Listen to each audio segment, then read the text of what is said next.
Uzun müddət fasilədən sonra yenə qarşınızdayam və bilirsiniz ki, 3 gün əvvəl Yaxın Şərqdə böyük bir müharibə başlayıb. Sözün həqiqi mənasında böyük müharibədir və mən sualı təsadüfən burada o şəkildə qoymamışam ki, bu dünya müharibəsidirmi, yoxsa Yaxın Şərq müharibəsi? Burada iddialar müxtəlif ola bilər və biz dünyada gedən müzakirələrə də baxsaq görərik ki, orada da çox fərqli fikirlər söylənilir. Bunun artıq 3-cü Dünya müharibəsinin başlanğıcı olduğunu iddia edənlər var. Deyənlər var ki, bu adi bir, deyək ki, 3 dövlətin iştirakı ilə ABŞ-ın, İsrailin və İranın iştirakı ilə müharibədir. Xatırlayırsınızsa, Ukrayna-Rusiya müharibəsi başlayanda da belə iddialar vardı. Deyirdilər ki, bu artıq 3-cü Dünya müharibəsidir. 3-cü Dünya müharibəsi də birdən başlamayıbdır. Onun 2-ci Dünya müharibəsi üzrə. Biz onun tarixinə baxsaq görərik ki, bu ayrı-ayrı dövlətlər arasında lokal konfliktlərdən başlayıbdır və sonradan böyüyüb böyük müharibəyə çevrilir. Böyük müharibə o zaman baş verir ki, qlobal iştirakçılar, qlobal dövlətlər bu müharibəyə qoşulur. Ona görə bir qədər vaxtınızı ayırın. Mən bu 3 gündə baş verən müharibəyə münasibət bildirməmişəm. Heç bir sosial media resursunda, heç bir digər media platformalarında. Ona görə istəyirəm bu barədə qısaca danışım. Deməli, baş verən müharibədirmi? Bəli, bu sözün həqiqi mənasında müharibədir. Amma əvvəlcə istəyərdim sizdən xahiş eləyim, mənim YouTube kanalım hansından ki, çox az istifadə edirəm. Niyəsə Azərbaycanda çox ciddi şəkildə təqib olunur, ona məhdudiyyətlər tətbiq olunur. İnsanlar 20 minə yaxın demək, abunə olsa da insanların əksəriyyəti bildirirlər ki, onlara bildiriş gəlmir. Olsun, eybi yoxdur. Sizlərin paylaşımı, bəyənməsi sayəsində ümid edirəm, kimə maraqlıdırsa baxacaqdır və bugün izləyən, bu anda izləyən hər kəsə də təşəkkür edirəm. Birinci, bu suala cavab verək ki, bu müharibədirmi? Bəli, bu artıq tam miqyaslı, böyük miqyaslı bir müharibədir. Buna heç kimin şübhəsi ola bilməz. Müharibədə bütün vasitələrdən istifadə olunur. Hələlik quru əməliyyatları həyata keçirilmir və belə görünür ki, müharibə planlayanların quru əməliyyatları keçirmək niyyəti heç yoxdur da. Ona görə ki, nə İsrailin birbaşa İranla əlaqəsi yoxdur, sərhədi yoxdur ki, quru qoşunları yeritsin və o gücü də yoxdur. İsrail ordusu belə əməliyyatlar üçün güclü dövlətlərə qarşı nəzərdə tutulmayıb. Onun strategiyası bundan ibarət deyil, İsrailin hərbi strategiyası. ABŞ-ın o dərəcədə quru qoşunları yoxdur bölgədə. İranın da eyni qaydada İsrailə birbaşa qoşun yeritmək üçün coğrafi imkanları yoxdur. Müharibənin səbəbləri nədir? Mən düşünürəm ki, İrana qarşı irəli sürülən o iddialar ki var, İran nüvə silahı əldə etmək istəyir, bundan imtina eləməlidir. İran ballistik raket istehsalından imtina eləməlidir. İran öz xalqına qarşı cinayətlər törədir, bundan imtina eləməlidir. Bunlar hamısı bəhanələrdir, bunlar səbəb deyil. Niyə səbəb deyil? İcazənizlə bir-bir qısaca buna aydınlıq gətirim. Birincisi, nüvə silahı dünyanın bir çox ölkələrində var. Pakistanda var, Şimali Koreyada var, İsrailin özündə var və heç kim də bunu danmır. Nüvə silahı müdafiə silahıdır, hücum silahı deyil. Əgər nüvə silahı hücum silahı olsaydı, 4 ildir Ukrayna bataqlığında çapalayan Rusiya çoxdan nüvə silahından istifadə eləmişdi. Amma o, bundan istifadə eləmir, heç belə görünür ki, istifadə eləmək fikri də yoxdur. Halbuki nüvə silahı istənilən müharibənin müqəddəratını çox qısa müddətdə həll edə bilər. Deməli, bu bəhanədir. İkinci, İran terroru dəstəkləyir. Yəni, ikinci argument budur. Güya. İran müəyyən proksi qüvvələrə malikdir ki, onları qərb dövlətləri terrorçu kimi tanıyır. Məsələn, Hezbollahı, Həması. Həmas əslində İrana tabe deyil. İranla əməkdaşlıq eləyir. Hezbollah da bilirsiniz ki, Livanda bir partiyadır. Və bunlar terrorçu kimi tanındığından qərb dünyasında, özəlliklə də ABŞ-da belə qəbul olunur ki, İran terroru dəstəkləyir. Terroru kim dəstəkləmir? İŞİD, Əl-Qaidə, digər terror təşkilatları. Bunları xatırlayaq. Bunlar hansı dövlətlərin yaratdığı qurumlardır? Yəni, bu da bəhanədir. Üçüncü üzr istəyirəm.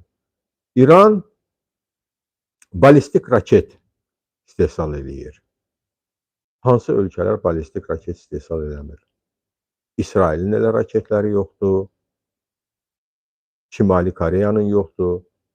Şimali Koreyanın artıq kontinentlər arası raketləri var. Hətta ABŞ-ı vurmaq gücündə olan raketləri. Dediyim kimi, bunlar hamısı bəhanədir.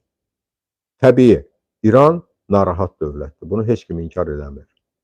Heç kim inkar eləmir ki, İranda insan hüquqları pozulur. Amma doğrudanmı Donald Trump kimi bir adam üçün insan hüquqları bu dərəcədə önəmli məsələdir?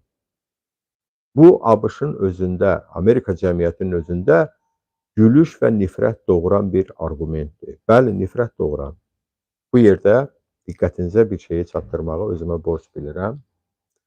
Amerika Birləşmiş Ştatlarında keçirilmiş son sorğulara görə Amerika əhalisinin müxtəlif sorğular var orada. 17%-dən 29%-ə qədər deməli, rəyi soruşulan əhali müharibəni dəstəkləyir.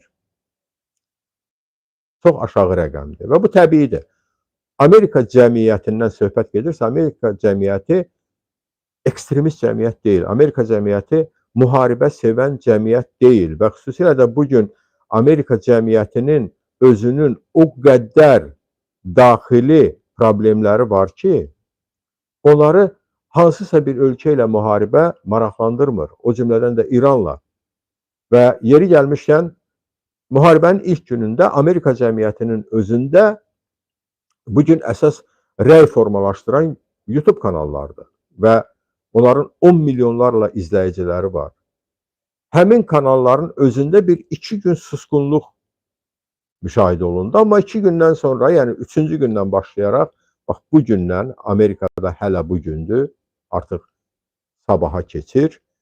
Bakıdan fərqli olaraq, Azərbaycandan fərqli olaraq və orada artıq insanlar deyir ki, bu müharibənin səbəbi insan hüquqları ola bilməz. Donald Trump Amerika xalqının özünün hüquqlarını pozur. Amerikanın özündə demokratiya, insan hüquqlarına, azadlıqlara təhdid yaradır.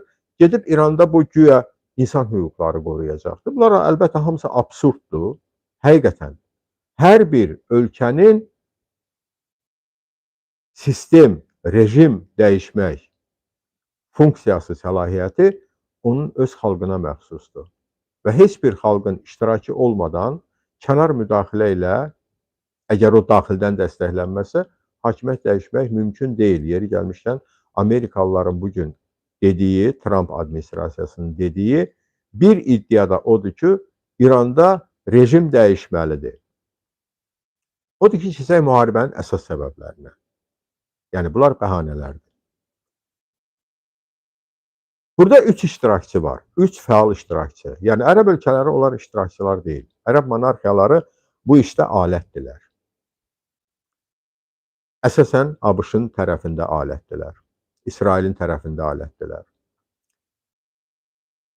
İsrail bu müharibəni niyə istəyir? Bu, İsrail dövlətinin fəlsəfəsindən irəli gəlir. İsrail dövlətinin strategiyası, fəlsəfəsi ondan ibarətdir ki, onun ətrafında heç bir güclü, böyük dövlət olmamalıdır. Çünki İsrail ətrafındakı bütün güclü dövlətləri, iqtisadi baxımdan, hərbi baxımdan potensial olan dövlətləri özünə təhdid kimi görür. Bunun düz, səhv olması ilə mənim işim yoxdur. Mən müstəqil rəy bildirirəm. Mən kimisə tərəfində deyiləm. Bu, başdan bunu da deyim, xahiş edirəm, nəzərə alın.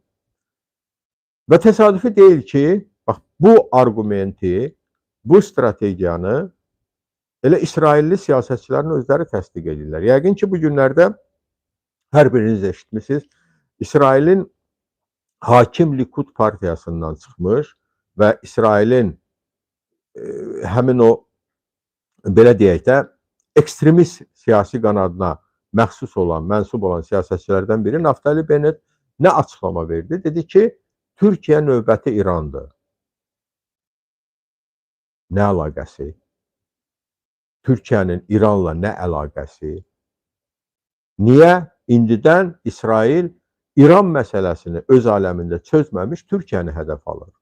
Dediyim kimi, bu onun fəlsəfəsindən irəli gəlir və bunu artıq mən demirəm, İsrail siyasətçisi deyil. İsrailin baş naziri olmuş şəxs və yaxın gələcəkdə də baş nazir olmağa iddialı olan şəxs. İsrail üçün bu müharibə nəyə görə lazımdır? Netanyahu hökumətinin özünü qoruyub saxlaması üçün. Çünki Netanyahu hökuməti, başda baş nazir Netanyahu olmaqla, həm dünya çapında, həm də İsrailin daxilində cinayətlərdə ittiham olunur. Bilirsiniz ki, Beynəlxalq Cinayət Məhkəməsinin onun barəsində həbs qərarı var, Qəzzada soyqırıma görə və soyqırım da faktdır. Və indi Netanyahu özünü müdafiə eləmək üçün yeni müharibələr yaratmalıdır. Və yeri gəlmişkən, İrana ilk hücum edən də İsrail oldu. Və yeri gəlmişkən, bu mənim iddiam deyil. Əgər Amerika Birləşmiş Ştatlarının özündə həmin məhz administrasiyanın dəstəkçisi olmuş və ya olan və digər, belə deyək, hakimiyyət təmsilçisi olan şərhçilərə, alimlərə, ondan sonra podcasterlərə, media personalarına baxsaz, görərsiniz ki, onların hamısı iddia edir ki, respublikaçılara yaxın. Qeyd edirəm, söhbət demokratlardan getmir, müxalifətdən getmir. Onlar iddia edirlər ki, bu müharibəyə ABŞ-ı çəkən İsraildir. Bu, onların iddiasıdır. İndi üçüncü bir səbəb. İsrail niyə bu müharibəni istəyir? Çünki İsrail kiçik bir dövlətdir. Onun heç bir resursu yoxdur, təbii resursları.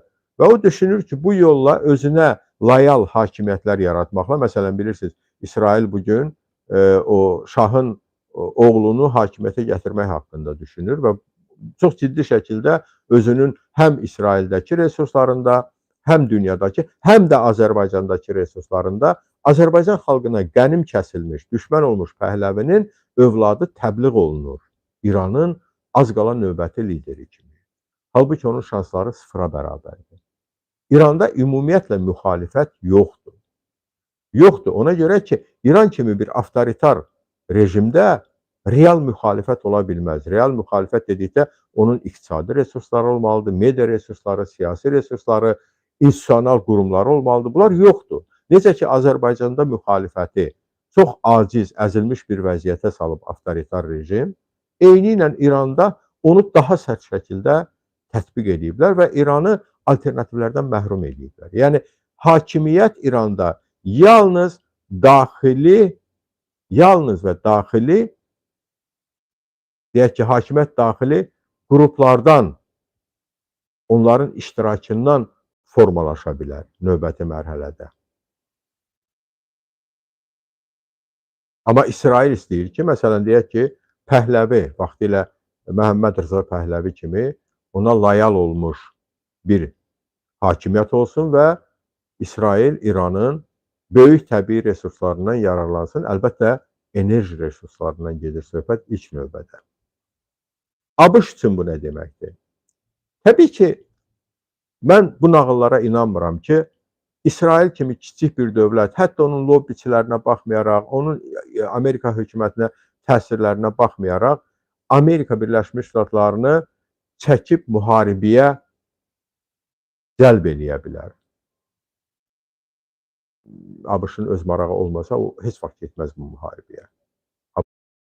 ABŞ o qədər mürəkkəb, nəhəng bir dövlətdir ki, orada 3-5 adam qərar qəbul eləmir. Təbii ki, ABŞ bölgədə söz sahibi olmaq, enerji, nəqliyyat resurslarına nəzarət etmək istəyir.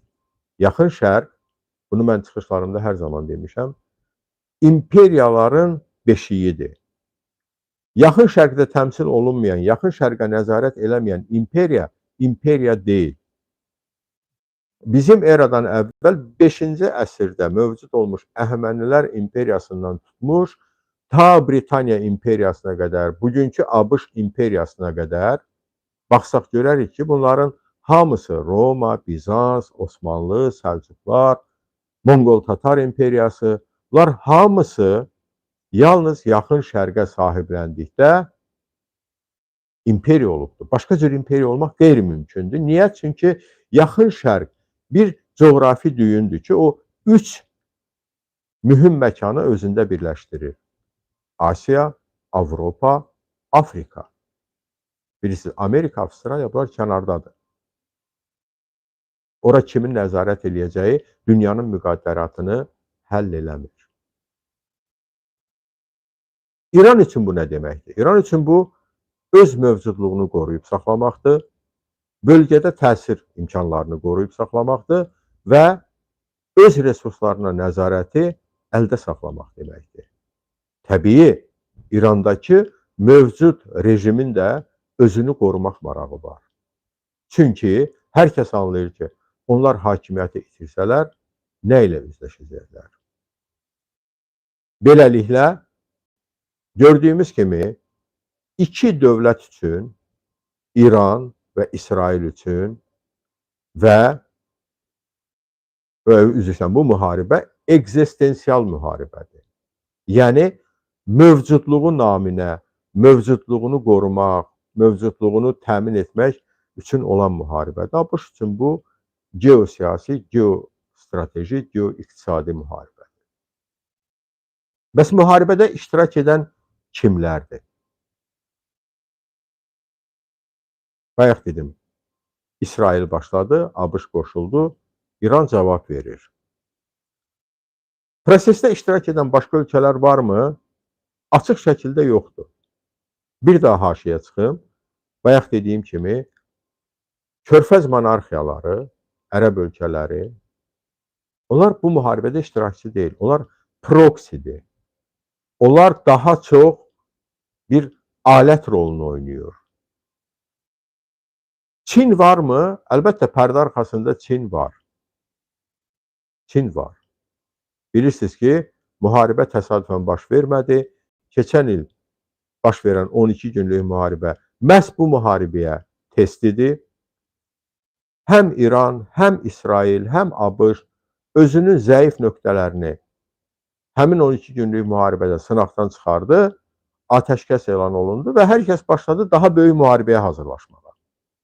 ABŞ gətirdi, nəhəng bir qüvvə topladı bölgəyə, hansı ki, sonuncu dəfə Yaxın Şərqdə Amerika Birləşmiş Ştatlarının bu qədər qoşunu İraqa hücum ərəfəsində olubdu. Hər kəs başa düşürdü ki, müharibə reallığa çevrilə bilər.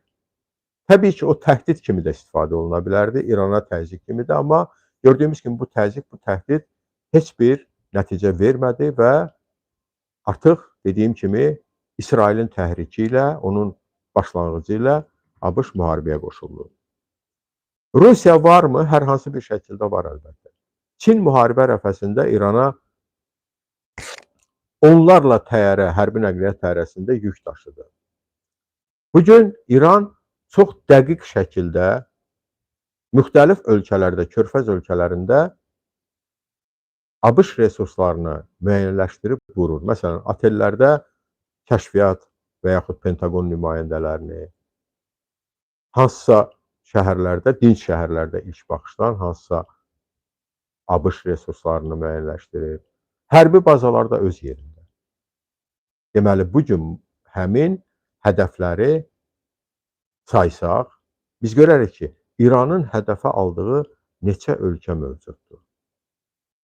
Demək, İraqdan başlayaq, bilirsiniz, orada da ABŞ səfirliyi hədəf alındı.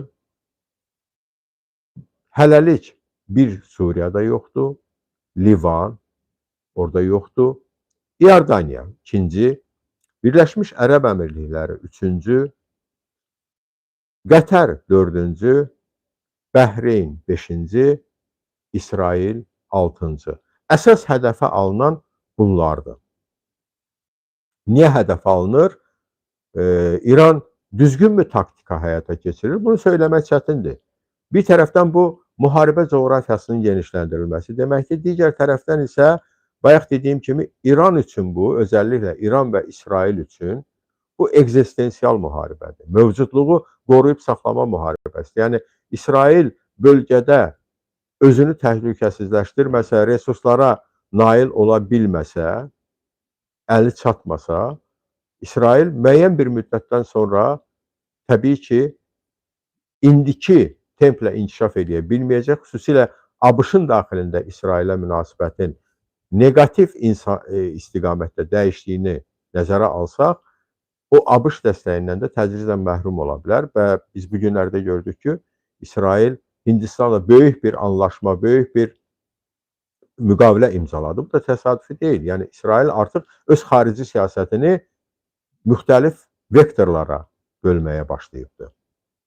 İran üçün bu mövcudluq məsələsidir dediyim kimi. Burada artıq dayanmaq yoxdur. Burada müharibə yalnız hər hansı bir şərtlər çərçivəsində dayana bilər ki, mən şərti olaraq həmin deməli səbəbləri 3 yerə bölərdim. Bu müharibənin gedişatıdır. Təbii ki, istənilən müharibənin hansı istiqamətdə davam edəcəyi, hansı miqyas alacağı, dayanacağı və yaxud kəskinləşəcəyi, bunlar hamısı müharibənin gedişatından asılıdır. Yəni, birbaşa döyüş meydanındakı şəraitdən asılıdır. Döyüş meydanında vəziyyət belədir. Tərəflər yalnız hərbi hava qüvvələrinin iştirakı ilə bir-birinə bomba, raket, PUA və s. zərbələri endirməklə məşğuldurlar. Təbii ki, ABŞ-ın, İsrailin bu mənada resursları güclüdür İranın resurslarından və İran daha çox dağıntılara məruz qalır. İran elə bir həddə qədər dağıntılara məruz qala bilərmi ki, o danışıqlara geçsin və yaxud danışıqları təklif eləsin? Burada bir haşiyə çıxmaq istəyirəm. Hansı tərəf danışıqlar, atəşkəs danışıqları və yaxud sülh danışıqları təklif edəcəksə, öz zəifliyini etiraf etmiş olacaqdır. Bunun birmənalı şəkildə izahı belədir. Digər tərəfdən daxili səbəblər var. Məsələn, İrana qarşı müharibə rejimin zəifləməsinə və onun devrilməsinə gətirib çıxara bilərmi? Nəzəri cəhətdən bu mümkündür. Praktik cəhətdən isə ixtişaşları, hətta böyük etirazları, hətta silahlı ixtişaşları həyata keçirmək üçün mütləq ortada bir siyasi güc olmalıdır ki, bax, bütün bu narazı kütləni ətrafında birləşdirsin və istiqamətləndirsin. Varmı bu İranda? Yoxdur.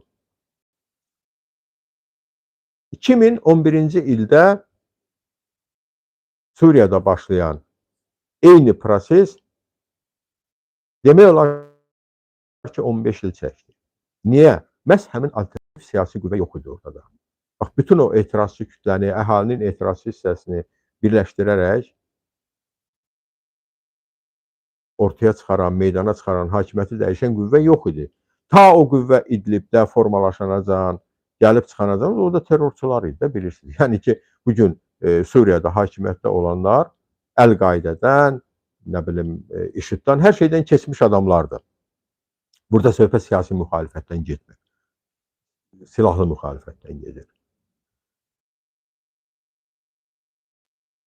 ABŞ-ın daxilinə müharibə necə təsir eləyə bilər? Mən dedim ki, artıq təsir eləyir. Artıq bu gündən etibarən ciddi tənqid başladı və ABŞ-da qarşıdan aralıq seçkiləri gəlir. Konqresə və Senata, yəni aşağı palataya, nümayəndələr palatasına və Senata seçkilər gəlir. O seçkilərdə respublikaçılar məğlub olarsa, bu Trumpın impeachment ilə nəticələnəcəkdir. Və nəzərə alsaq ki, respublikaçıların özünün də daxilində onların şüarı ki var, öncə Amerika. Onun arxa plana keçməsindən narazı olan böyük bir kütlə formalaşmaqdadır ki, o kütlədə Trumpı hakimiyyətdən sala bilər. Və Bu əhval ABŞ-da artdıqca Amerika Birləşmiş Ştatları atəşkəsə təklif verə bilər və yaxud ona gedə bilər. Üçüncü səbəb dünya ölkələrinin bax bu müharibəyə münasibəti.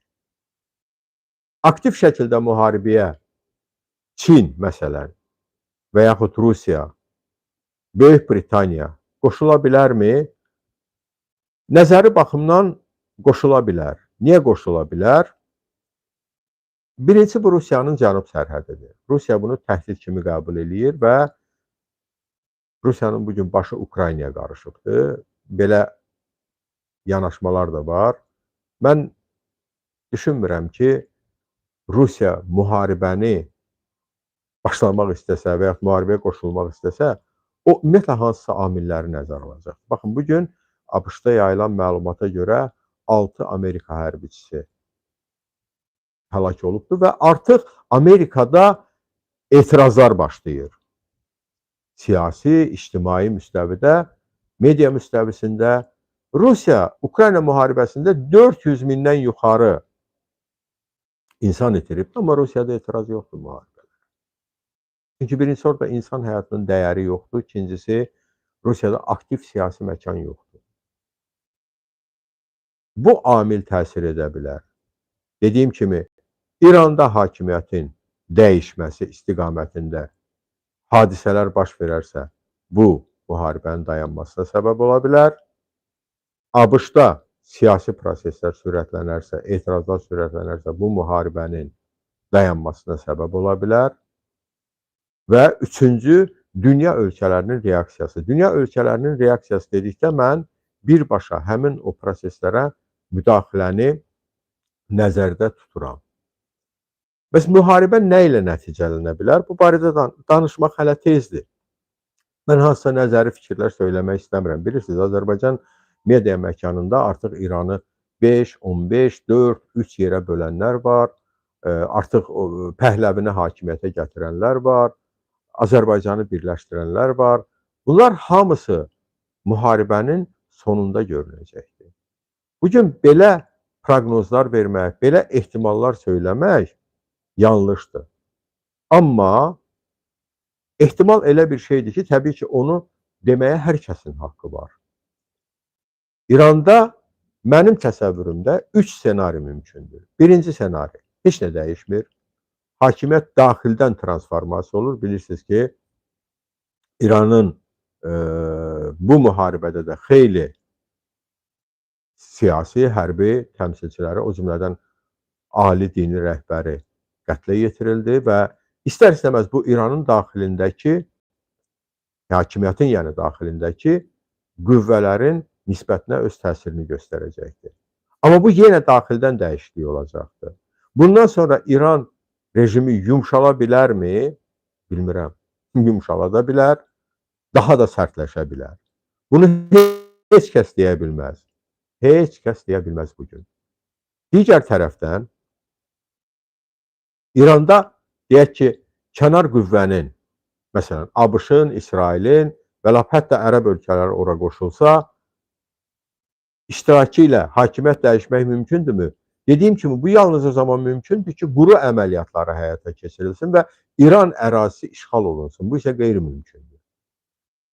Biz reallığa baxmalıyıq. Reallıq budur ki, bəli, Xamneyinin qətlə yetirilməsinə sevinənlər də var. Amma eyni zamanda İran cəmiyyətinin özündə xarici təcavüzə qarşı gedib hakimiyyətin ətrafında birləşənlər də var. Bunu da unutmayaq və onlar daha çoxdur bugün. Niyə çoxdur? Ona görə ki, İran, bilirsiniz ki, bu dövləti ən azı son 500 ildə bizim xalqımız, Azərbaycan türkləri idarə edibdir. İranda bir dayanıqlı dövlətçilik ənənələri var. Və mən düşünmürəm ki, kimsə gedib xarici işğalçı ilə, yəni böyük qüvvədən, əhalinin böyük hissəsindən söhbət edir, əməkdaşlıq edəcək. Xeyr, İran dövlət deyil. İran qədim ənənələri olan bir dövlətdir. Bu birinci senari. İkinci senari. İrana qarşı bütün bu bombardmanlar, hücumlar davam etdirilir. İran gəlir, deyək ki, Suriya senarisinə çıxarılır. İranda Suriya senarisi qeyri-mümkündür. Nəzəri baxımdan deyək ki, amma mümkündür. Nə baş verir? Bu halda gəlir İran daxilində separatçılıq başlayır. Separatçılıq Azərbaycanlılardan başlamayacaq. Əziz həmvətənlərim. Azərbaycan türkləri İranı öz dədə-babalarının yaratdığı dövlət kimi qəbul edirlər. Baxmayaraq ki, Azərbaycanlılar orada diskriminasiya məruz qalır, hüquqları pozulur və s. İran Azərbaycanlıları, Cənubi Azərbaycan əhalisi hesab edir ki, bu onun ölkəsidir. O qrup bu ölkəni. Separatçılıq edən ilk növbədə o qüvvələr olur ki, onların həm də xaricdən dəstəyi olsun. Məsələn, Suriyada kimlər idi separatçılıq edən? Kürdlər və qismən Druzlar. Druzları dəstəkləyən İsrail idi, Kürdləri dəstəkləyən İsrail və ABŞ. Amma gördüyümüz kimi, hətta Suriyada onlar heç bir uğur qazana bilmədilər. İranda Kürdlərin təsiri daha azdır. Amma İranda Bəluclar var. Bəluclar separatçılığa geçsələr, onlar dəstək qazansalar kənardan və mən əminəm ki, onlara dəstək verən tapılar, bu senari olarsa, ikinci senari. Eyni zamanda onun qarşısını almaqda maraqlı olan digər dövlətlər olacaq. İlk növbədə də Pakistan. Çünki Bəluclar təkcə İranda deyil, həm də böyük bir hissəsi Pakistandadır. Pakistanda yaşayır. Deməli, sabah Pakistan da həmin o separatçılığa məruz qala bilər. O səbəbdən də Pakistan buna razılaşa bilməz. Və nəhayət Türkiyə. Əgər Türkiyə sərhədləri boyu, Azərbaycan sərhədləri boyu bir Kürd separatçılığı stimullaşdırılacaqsa, Kürdlər silahlandırılacaqsa, onların artıq bugün silahlı dəstələri var.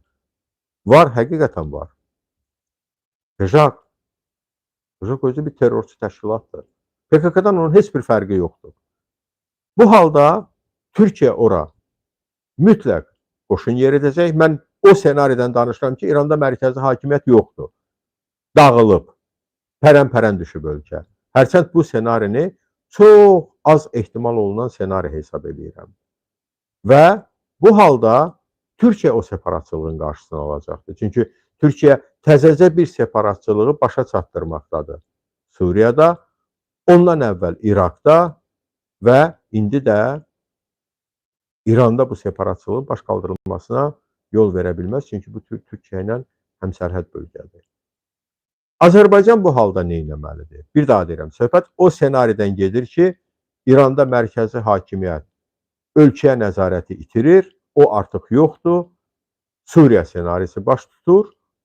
Bu halda Azərbaycan da Türkiyə ilə sinxron davranmalıdır və Cənubi Azərbaycanı, Cənubi Azərbaycan əhalisini, bax, o bölgəyə yeridiləcək, mən hələ ikisini dedim bu senari çərçivəsində. Kürd separatçılarını və Bəluç separatçılarını. Ora IŞİD da yeridərlər, Əl-Qaidə də yeridərlər. Nə qədər dünyada bu terrorçu tör-töküntü var, hamısını yeridə bilərlər. Və bu halda ən çox hədəfə gələn də olacaq Azərbaycan türkləri. Buna görə Azərbaycan hakimiyyəti, bilmirəm o nə dərəcədə Azərbaycanın maraqlarını təmsil edir. Bu halda Türkiyə ilə sinxron hərəkət edərək Cənubi Azərbaycanı qorumalıdır. Necə? Birbaşa qoşun yeridərək. Yenə deyirəm, bir daha deyirəm, İranda mərkəzi hakimiyyət ölkəyə nəzarəti itirərsə. Üçüncü senari, həqiqətən də İranda hakimiyyət dəyişir. Məsələn, xalq durur, deyir ki, biz Pəhləvini istəyirik. Bu gülüncdür, açığını deyirəm. Pəhləvi heç Trump administrasiyası tərəfindən ciddi figur kimi nəzərdən keçirilmir. O alətdir, adi bir alətdir.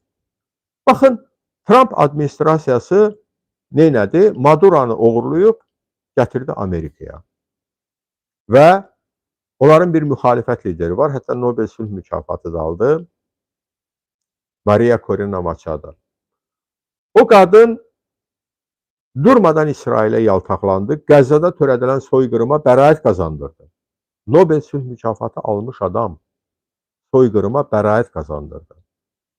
Trump'a yaltaqlandı, öz Nobel mükafatının sənədini ona verdi. Trump'ın reaksiyası nə oldu? Dedi ki, o hələ hakimiyyətə hazır deyil, onun komandası yoxdur. Eyni şeyi də həmin o pəhləvi haqqında deyəcəklər. Bilirsiniz, Amerika mediasında onun adına nə deyirlər? Pəhləvinin oğluna, Rıza Pəhləviyə. Bilirsiniz, İngilis dilində belə bir crown prince var, ifadəsi var. Yəni, vəliəhd, şahzadə. Crown prince sözünü clown sözü ilə əvəzləyiblər, clown prince deyirlər. Yəni, clown, təlxək prins, təlxək şahzadə. Belə adamın heç bir nüfuzu yoxdur. O, İrandan 17 yaşında çıxıb, bu adamın orada heç bir institusional dayağı yoxdur. Siyasi təşkilat olmalıdır ortada. Və burada əsas rol oynayan iki amil olacaqdır. İranda fundamental hakimiyyət dəyişikliyindən söhbət gedirsə. İki amil. Bunun biri Fars amilidir, Fars millətçiliyidir. Digəri Azərbaycan türkləridir. Əgər bunlar bir ortaq məxrəcə gəlib, bərabər bir mövqe ortaya qoya biləcəklərsə, bir ortaq platforma yarada biləcəklərsə, bu mümkündür. Yox, onu əldə edə bilməyəcəklərsə, təbii ki, elə bir şey baş tuta bilməz. Bunun da, bu senarinin də baş tutmaq ehtimalı olduqca azdır. Niyə azdır? Çünki nə Azərbaycan türklərinin, nə də Fars millətçilərinin vahid, yəni Farsların bir ayrı, Azərbaycan türklərinin bir ayrı, vahid onları birləşdirən təşkilatları yoxdur. Məsələ bu qədər sadədir. Amma eyni zamanda məsələ mürəkkəbdir. Həqiqətən bugün Yaxın Şərqdə gedən müharibə dünya müharibəsinə çevrilə bilər. Məsələn, hətta Çin müharibəyə passiv, bugünkü passiv müdaxilədən aktiv müdaxiləyə də keçə bilər. Niyə? Buna görə ki, Çinin neft tələbatı 50%, 60% hətta Yaxın Şərqdən ödənilir. Azərbaycana bu müharibənin təhdidləri varmı? Var əlbəttə. Bir mənalı şəkildə var. Bu təhdidlər haqqında mən yaxın gələcəkdə danışacağam. Amma hələlik hansı təhdidlər var, onu deyim. Potensial təhdidlər. Birinci real təhdid odur ki, İran əhalisinin böyük bir hissəsi bizim millətimizdir. Bu artıq özü özlüyündə Azərbaycan Respublikasına təsirsiz ötüşə bilməz. İkinci odur ki, bir tərəfdən Rusiya, digər tərəfdən isə İsraillə ABŞ Azərbaycanı da hər hansı şəkildə bu prosesə cəlb etmək istəyirlər. Ədalət naminə deyim ki, Azərbaycan hakimiyyəti hələlik buna rəvac vermir. Düzdür, mən başa düşmürəm. Niyə məsələn, prezident administrasiyasından idarə olunan Azərbaycan mətbuatında, əgər ona mətbuat demək olarsa, bir İsrail təbliğatına, geniş İsrail təbliğatına şərait yaradılır, bunu mən deyə bilmərəm. Azərbaycan hakimiyyəti özü bilər bunu. Mən anlamıram ki, niyə Azərbaycan insanında, Azərbaycan əhalisində müharibə aparan tərəflərin birinə, dəxli yoxdur hansına, rəğbət, digərinə nifrət yaradılmalıdır. Mən bunu başa düşmürəm. Bu bizim müharibə deyil. Buna görə bizim xalqı, bax, buna kökləmək, bu ən böyük təxribatdır. Amma hakimiyyətin də buna ehtiyacı var, çünki hakimiyyət bütün vasitələrlə Azərbaycan insanının diqqətini daxili problemlərdən yayındırmağa çalışır. Əks halda, bax, bütün o İsrail təbliğatı aparan, İran təbliğatı aparan media resurslarını bir saatda qapadardılar. Deməli, müzakirə mövzusunu cəmiyyətdə Azərbaycan hüdudlarından kənara çıxarırlar. İsrail belə gəldi, İran belə getdi, ABŞ oradan vurdu, İran oradan cavab verdi, Ukrayna buradan, Rusiya oradan, Avropa, Hindistan, Pakistan, nədən istəyirsiniz danışaq. Bizə Azərbaycanın daxilindəki problemlərdən danışmayaq. Dəyərli dostlar, əziz həmvətənlər, bizim üçün ən önəmli bugün Azərbaycanın daxilində baş verənlərdir.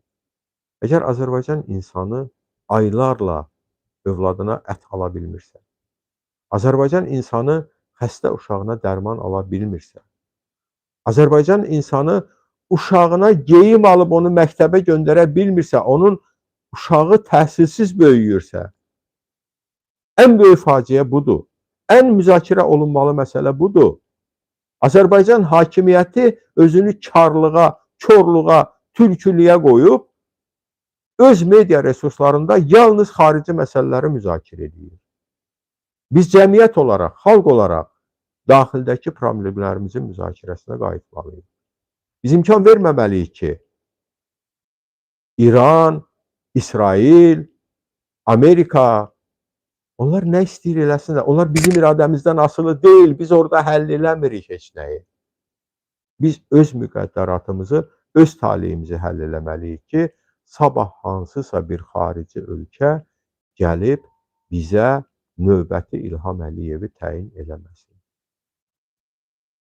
Və gələn dəfə bu barədə daha ətraflı danışacağam. Baxıram 500-ə qədər insan izlədi. Baxmayaraq ki, həmin o məhdudiyyətlər var, həmin məsələlər var. Dediyim kimi durmadan məhdudlaşdırırlar. Olsun. Olsun. Kim izləyirsə sağ olsun. Məqsədə uyğun sayırsınızsa, səmərəli sayırsınızsa bəyənin, paylaşın. Qalan bütün məsələlərə dair nə suallarınız varsa şərhlərdə yazın. Burada bir nəfər yazır ki, niyə İlhamın biabırçılığından danışmırsan? İlham başdan ayağa biabırçılıqda nəyindən danışmıyor? Nə qədər danışır? Mən danışmalı deyiləm. Mən artıq danışmaqdan qocaldım. Biz bir yerdə özümüz həll eləməliyik bu İlhamı. İlhamı həll eləmək lazımdır. Onun biabırçılığından danışmaq məsələnin həlli deyil. İlhamın mövcudluğunun özü biabırçılıqdır. Xəcalətdir bizə bir xalq olaraq. Bundan artıq nə deyim? Küçə söyüşü söyəsiyəm. Yox, o mənim üslubum deyil. O İlham Əliyevin üslubudur. Diqqətinizə görə təşəkkür edirəm. Gününüz uğurlu olsun.